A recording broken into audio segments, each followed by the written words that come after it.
cuma beberapa bulan. Kamu nggak boleh tahu aku ada di mana.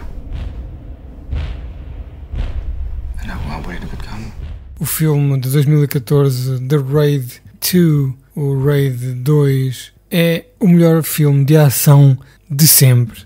Eu sei que é uma expressão um bocado arrojada, tendo em conta a quantidade de filmes de ação que existem, e até ultimamente filmes deste género, não é? Que é um gajo a dar porrada do princípio ao fim, mas de facto eu considero que este seja, com 90 e tal por cento de certeza, um dos melhores filmes de ação, ou o melhor filme de ação da história do cinema.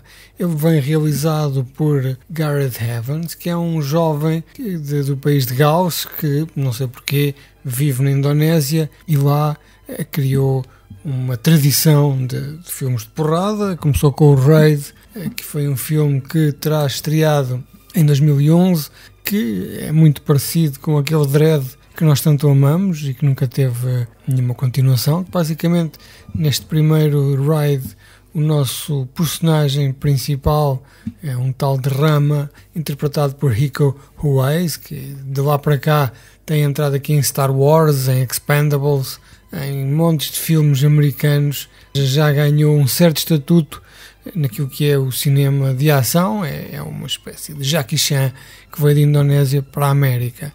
Portanto, no Raid 1, o nosso personagem e a sua equipa, que é uma equipa da polícia de intervenção, uma SWAT, entra no edifício e tem que chegar do resto de chão ao último andar, subir aquelas escadarias todas para, qual videojogo, neutralizar a ameaça.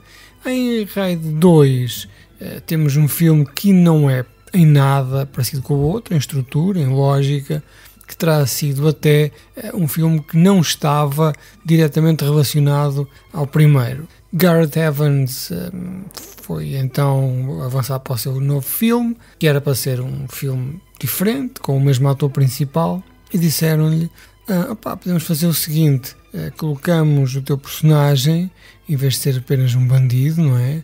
Colocamos-o a ser um agente infiltrado. Bom, e assim foi. E este filme então conta uma história que começa numa prisão. Inicialmente dá-se-nos a entender que o herói deste filme terá-se dado como voluntário para ir para a prisão, fazer um trabalho de infiltração, que é para conseguir fazer-se amigo do filho do maior barão do crime, e depois, quando vem para fora, faz parte do seu gangue, e durante 2 horas e meia ele então anda metido nesta vida com as tropelias que lhe estão associadas. Este filme tem umas boas 10 cenas de porrada, de ação, que são todas elas absolutamente fenomenais, são elas as mais bem coreografadas de sempre. É daqueles filmes que vocês estão a ver e dói-vos na pele a porrada que está ali a acontecer. São meticulosamente coreografadas, cada golpe, cada movimento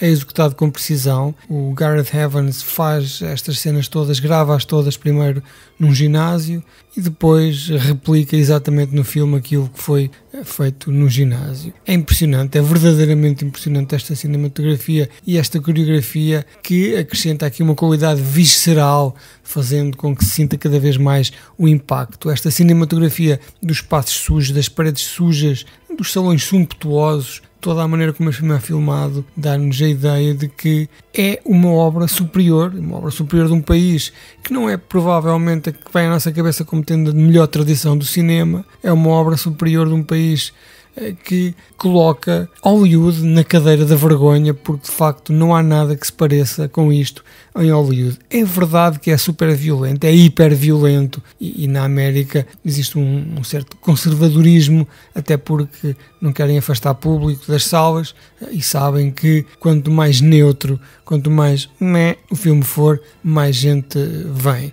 Temos aqui então uma cinematografia que é impressionante, e depois temos aqui uma exploração daquilo que é na Indonésia, no mundo do crime e no mundo da droga. Não sei se de facto é assim que as coisas são, até porque o único contacto que eu tenho com a Indonésia foi nos anos 90, quando nós andámos a fazer manifestações por Timor, porque houve o grande massacre do cemitério de Santa Cruz. Este filme foi recebido com grande alegria e com grande êxtase pela crítica, pela malta que vai ao cinema, só com elogios, largos elogios à coreografia e à ambição, não é? A ambição deste realizador em fazer tipo de ação elevada. Não houve mais continuações, ele não teve nenhuma sequela, porque o realizador terá dito na altura que chega, portanto ele conseguiu atingir aquilo que para ele é o pináculo do cinema de ação. É muito complicado fazer mais do que aquilo que já foi feito e, sendo assim, Gareth Evans põe a viola no saco e vai à sua vida fazer outras coisas, como foi o caso daquele filme que saiu para a Netflix, de uma ilha que estava assombrada por uma entidade, que foi, penso, a última coisa que eu vi dele.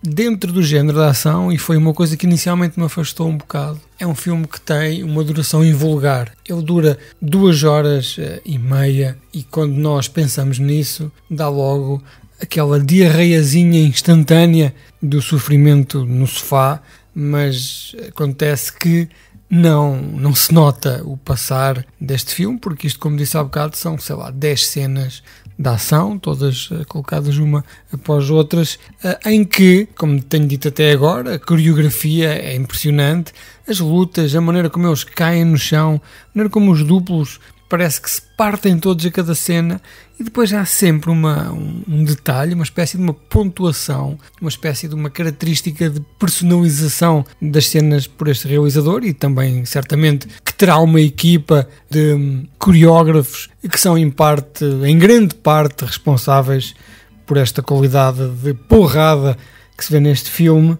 mas há sempre um detalhezinho de violência que demonstra que este filme não está aqui a brincar. Dou-vos 2 exemplos. Há uma parte em que um colega do nosso protagonista está a fugir de carro, uma perseguição. Vocês procurem no YouTube making-offs. Os próprios cameramans são quase também duplos por terem que fazer o que fazem. Portanto, nesta cena há um embate de frente do carro contra um daqueles separadores de cimento. Então o que é que acontece? É filmado de cima, num drone, ou o que seja. Quando o carro bate, vocês veem o condutor a ser atirado para o capô. Não avança muito mais, porque ele está preso, talvez pelo cinto de segurança, mas é duro e seco, e ouve-se aquele barulho e o sangue a espirrar. Outra parte impressionante é quando o nosso herói, no fim, combate 2 lacaios, não é? 2 henchmen já da primeira divisão, e ele espeta com um bastão de beisebol na cara de um deles, e depois abre as mãos e o bastão fica cravado dentro do crânio, que é aquele extrazinho de violência, que é a tal pontuação, que é a tal caligrafia nesta coreografia. Tem excelentes vilões, tem cenas icónicas, desde uma homenagem, como agora está tão na moda, à cena do corredor do Old Boy, até cenas de ação passadas na prisão, no meio da lama, todas elas com muita personalidade. Todas estas cenas são completamente diferentes umas das outras, eu diria, do ponto de vista daquilo que é a parte visual do cinema, de cinema de ação. Vocês dificilmente arranjam melhor que isto. Vão lá ver o filme e falamos depois.